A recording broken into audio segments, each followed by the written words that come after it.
নমস্কার বন্ধুরা, আমি দেবব্রত। এই ছোট্ট ভিডিওটা আমার দেশের ভাই বোনেদের জন্য, যারা জ্যোতিষ এবং তান্ত্রিকের কাছে নিজেদের ভাগ্য পাল্টানোর বহু আশা নিয়ে যান। জ্যোতিষ এবং তান্ত্রিক তাদেরকে কি দেন? তাদেরকে দেন মাদুলি, কবচ, তাবিজ, গ্রহরত্নের আংটি, জড়িবুটি, তন্ত্রমন্ত্র। এর ফলে তারা মনে করেন যে তাদের ভাগ্য পাল্টাবে।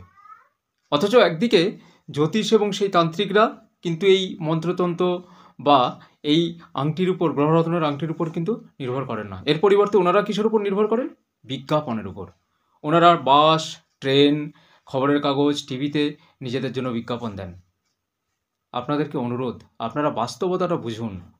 আপনারা এই ধরনের প্রতারকদের ফাঁদে পড়বেন না। ওরা আপনাদের রক্ত জল করা টাকা, আপনাদের পরিশ্রমের অর্থ ওরা ঝোঁকের মতো শোষণ করতে চান। প্লিজ বাস্তবতাটা বুঝুন।